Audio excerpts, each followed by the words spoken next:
교육구청을 애청해주시는 시청자 여러분 안녕하십니까. 교육을 사랑하는 미래교육포럼 화영철입니다. 며칠 전에 2019학년도 수능 결과가 발표됐습니다. 학생들한테 즉 수험생들한테 결과가 다 통보됐죠. 그런데 그때 지금 그 교육과정 평가원에서 성적 결과를 발표하고 나서 바로 이제 그 신문 보도를 한번 제가 봤습니다. 그 신문 보도를 보니까 모든 신문들이 대개가 다 금년 수능은 불수능이었다. 국어, 영어, 뭐도 이런 수학 성적이 시험이 어려웠다. 특히 국어 어려웠다. 국어 31번 문제는 너무 어려웠다. 이제 이런 내용하고 또 특히 주목해서 볼 내용은 영어 1등급은 반토막 났다. 이런 그 기사가 많이 신문에 올라와 있습니다. 영어 1등급 반토막이다. 또 뭐 다른 신문도 그렇습니다. 모든 신문이 모두 영어 1등급 반토막. 이건 뭐 모든 신문에서 이렇게 보도되고 있어요. 그리고 이제 어느 또 이 신문을 보니까 또 이렇게도 나와 있습니다. 지난해에 이어 절대평가로 치러진 영어 영역은 지난해보다 매우 어려웠다. 1등급 비율이 5.3%로 지난해 1등급 비율의 반토막으로 줄었다. 이런 그 기사가 있었습니다. 그리고 또 어떤 기사를 보면 이렇게 나와 있어요.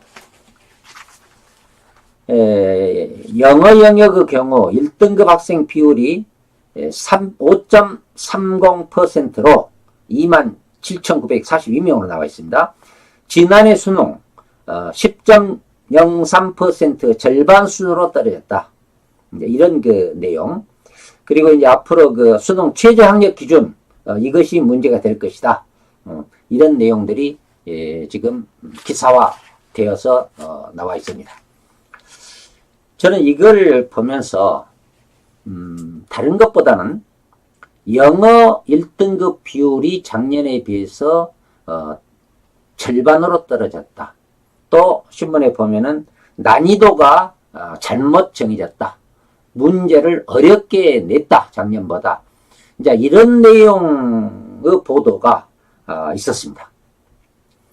근데 저는 이걸 읽어보면서 자, 영어가 절대평가라고 하면은 이런 기사가 나올 수 없지 않느냐. 이런 생각을 해봤습니다. 왜냐면은 영어가 절대평가라고 하면은 90% 이상 성취한 학생 수가 어떻게 보면 절대평가 이론에 의하면은 엄청 많이 나와야죠. 많이 나와야 됩니다. 그러니까 영어가 절대평가였다 하면은 절대평가 결과는 부적 편포를 나타내야 되거든요. 그리고 절대평가는 시험 문제를 출제할 때 시험 문제를 어디다 기준을 두느냐. 난이도가 아닙니다. 난이도가 아니고 절대 기준에다 둬야죠. 그러니까 학습 목표에다 둔다 이런 말이 되겠습니다. 절대평가를 바꾸어 말하면 목표 지향 평가지요. 그리고 이 목표 지향 평가는 발달적 교육관에 입각해서 나온 평가 이론입니다.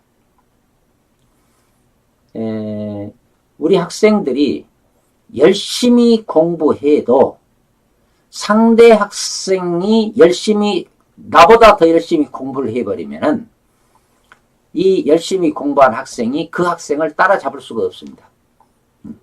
이것이 바로 옆 사람과 비교가 되는 이러한 평가가 상대평가죠.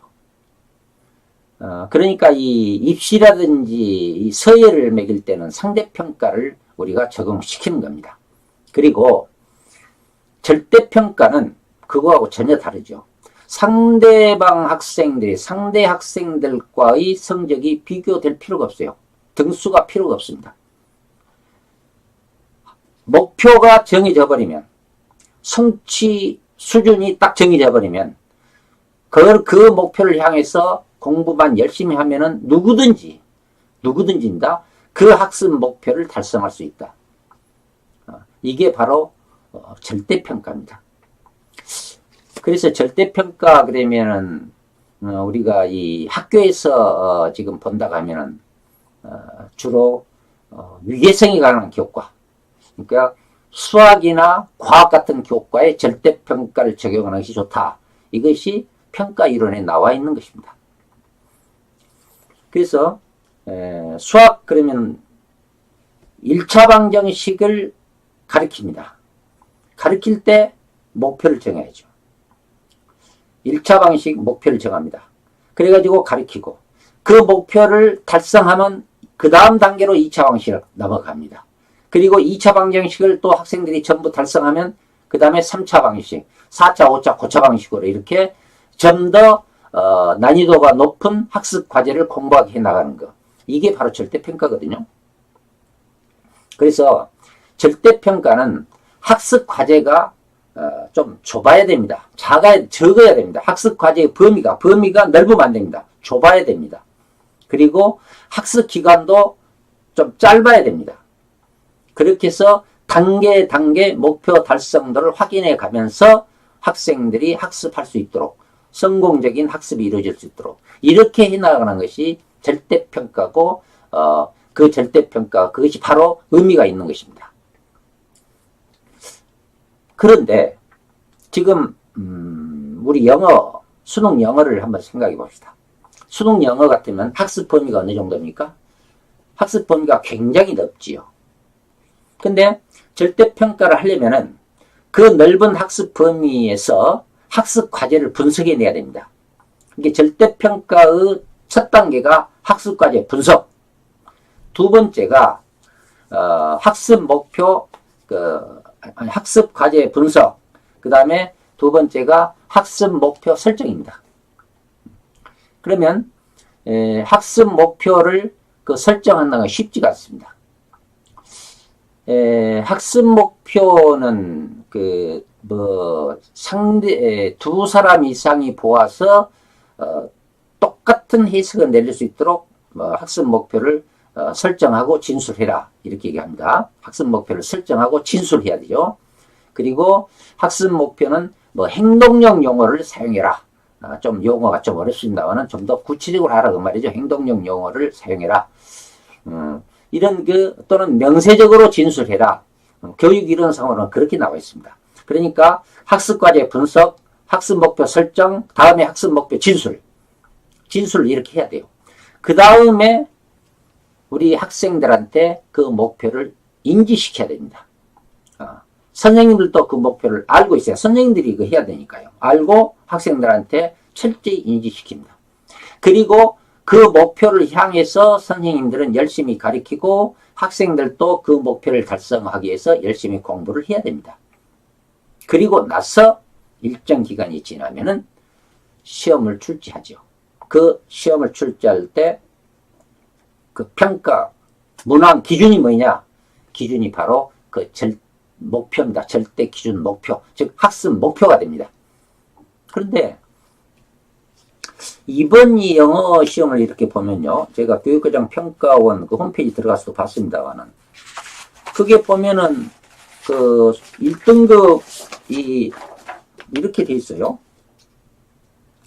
영어 영역 등급 구분 원점수 등급별 인원의 비율 그래가지고 1, 2, 3, 4 등급이 9등급까지 돼 있어요. 그 다음에 등급 구분 점수 해가지고 90점, 80점 이런 식으로 돼 있어요. 그리고 인원이 나와 있습니다. 제가 이걸 보면서 어떤 걸 느꼈냐면 이번에 본 이 수능 영어의 그 평가 결과가 부적 평포가 나온 것이 아니라 정상분포 곡선을 그렸어요. 정상분포 곡선. 거기 보면은 1등급은 다 27,900 아니죠. 2,700 얼마지? 다시 100 천만 27,942명. 2등급은 75,565명. 이렇게 점점 학생 수가 늘어나요. 이거 4등급이 제일 많습니다. 11만 176명으로 나와요. 그리고 이제 5등은 8만 아니고 6등은 5만 이렇게 나가가지고 9등급은 9,114명이라고 그래요. 이걸 보면은 뭐냐. 이번 영어 시험은 정상분포 곡선을 그렸습니다. 그러면 정상분포 곡선이 나왔다. 이것은요, 상대평가입니다. 원래 상대평가는요, 쉬운 문제 좀 내고, 어려운 문제 좀 내고, 이렇게 그 중간 정도 문제를 이렇게 많이 냅니다. 이런 식으로 해서 시험을 보고 그 결과가 그런 그 정상분포 곡선을 그리면은, 상대평가는, 잘 됐다. 이런 말을 하기도 합니다. 근데, 이게 이번에 보면은 이게, 영어는 상대평가 결과가 나와버렸어요. 즉, 정상분포 곡선이 나왔다. 부적 편파가 나오지 않았다. 이걸 보면은 이번 시험을 문제를 내실 때 우리 출제위원들께서 난이도에서 문제를 냈지 않느냐. 난이도를 기준으로 했어. 이렇게 학습 목표, 절대 기준을 목표로 한 것이 아니라 난이도를 기준으로 했다. 그런다 하면 이 절대평가가 아니죠. 그래서 사실은 이 절대평가를 수능에다 적용한다는 것은 저는 그렇습니다. 불가능하다고 생각합니다. 지금 현재 보고 있는 이 절대평가 수능, 영어죠. 이 영어는 순수한 절대평가가 아니고요. 절대평가가 아닙니다. 이거는 어떻게 이름을 지어본다면 등급별 절대평가를 할까요? 아니면은 변형된 절대평가? 이건 순수한 절대평가가 아닙니다. 또 이걸 어떻게 생각하면 이건요, 상대평가하고 거의 같은 의미를 갖고 있습니다.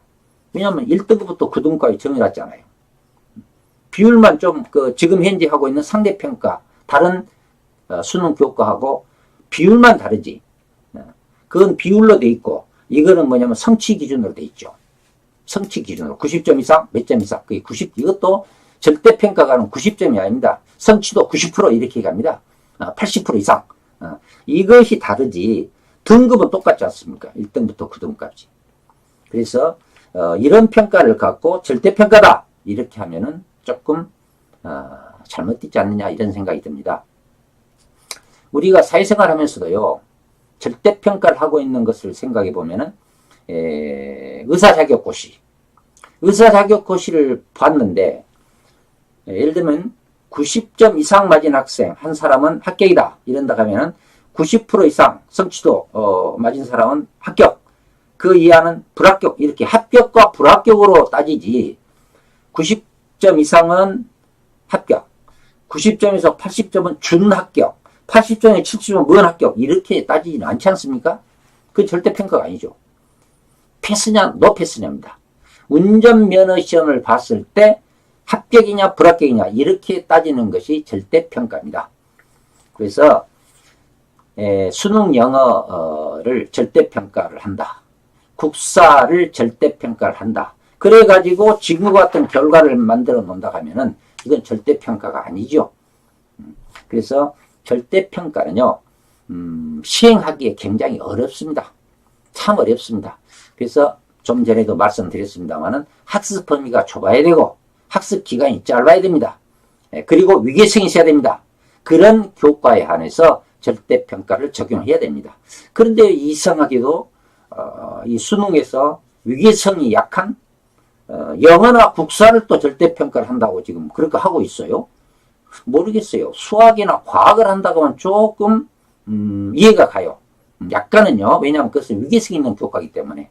근데 이것도 말이 안 되죠. 왜냐? 그 광범위한 범위를 한 번 시험에 이걸 결정되는데 그게 절대평가다? 그건 아닙니다.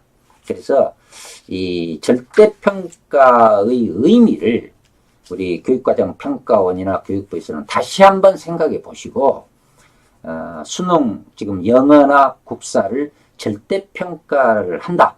이 점은 좀 바꿔서 생각하고 또 앞으로는 좀 새롭게 다른 어떤 이름을 이렇게 명명했으면 좋겠다 이런 생각을 해봅니다. 그리고 지금 시도 교육감들도 얼마 전에 제가 그 신문 보도를 봤습니다만은 전교과 절대평가를 우리는 주장한다. 그렇게 또 한 성명서를 발표했던가요? 어떤 그런 걸 봤습니다. 그러니까 이 시도 교육감들이 모든 교과 수능을 절대평가를 하자 이런 얘기를 하는데 절대평가요 한 과목도 하기 힘듭니다. 솔직히 어렵습니다. 이걸 무슨 전 과목을 절대평가하자? 그것은 이 시도 교육감들이 절대평가 의미를 잘못 생각하고 있지 않는가? 이런 생각을 해봅니다. 오늘 절대평가의 의미라든지 또는 지금 현재 시행한 우리 수능 영어 시험이 절대평가, 순수한 절대평가 의미가 아니다. 이렇게 제가 내용을 말씀을 드렸습니다. 앞으로 교육과정 평가원이라든지 이 교육부에서는 이 절대평가의 의미를 다시 한번 살펴보시고 수능에 적용하는 영어하고 국사가 절대평가가 확실한가 아닌가, 순수한 절대평가가 맞는가, 이것을 확인해 보시고 그리고 그 어떤 새로운 대책을 세워주시기를 부탁 말씀드리면서 마치겠습니다. 오늘 이렇게 시청해 주셔서 감사합니다.